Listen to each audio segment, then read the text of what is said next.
Наша съемочная группа не раз приезжала в Гудаутскую центральную районную больницу. Однако зайти вовнутрь и увидеть работу врачей с больными COVID-19 нам не удавалось. На этот раз нас допустили в так называемую чистую зону, откуда можно попасть в красную, но уже в экипированном виде.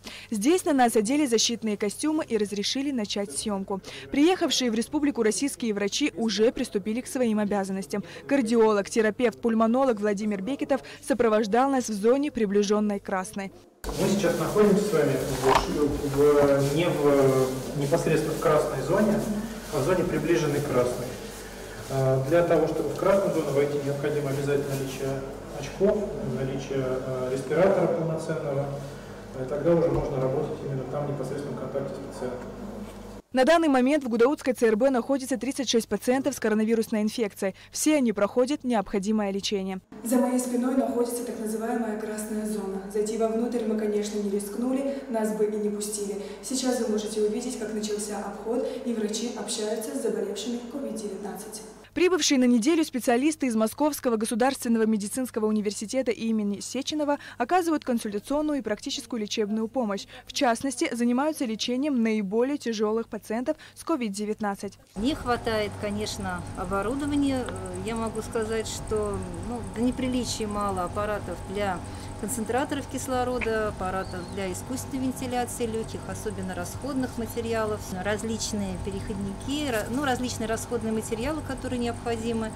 Есть также некоторые проблемы по оборудованию и организации ухода за пациентами. Имеется проблема и с обеспечением безопасности врачей. Лекарства.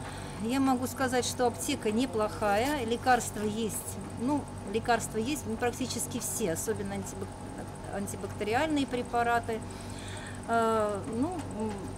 Скорее нет, конечно, новых, которые рекомендуются, содержатся в рекомендациях препараты новые для лечения ковидной инфекции, биоинженерной терапии, но, скорее всего, в ближайшее время они не понадобятся. Российские медики подчеркнули, что постараются поделиться опытом лечения больных с абхазскими коллегами. Также в данный момент на базе Гудаутской ЦРБ готовится помещение для установки компьютерного томографа.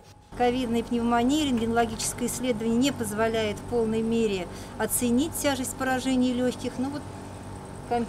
Помещение для компьютерного томографа готовится, и в ближайшее время планируется доставка оборудования, его комплектация, установка. Но, скорее всего, это потребует времени. И самое главное, все это требует, конечно, оснащения новым штатом. Что касается установки компьютерного томографа, мы очень ждем этого, надеемся, что это будет в ближайшее время.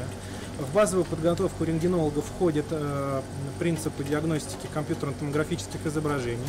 В республике есть рентгенологи, и я уверен, что прохождение краткосрочного курса повышения квалификации таких специалистов, чтобы они были готовы и смогли нам полностью помогать работать с компьютерным томографом, это возможно.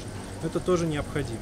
Все заболевшие COVID-19 с первого дня распространения коронавирусной инфекции проходят лечение в Гудаутской районной больнице. Что касается российских специалистов, то они будут работать вахтовым методом. Через неделю их сменит другая бригада врачей. Сария Кварцхеля, Степан Мартиросян, Абхазское телевидение.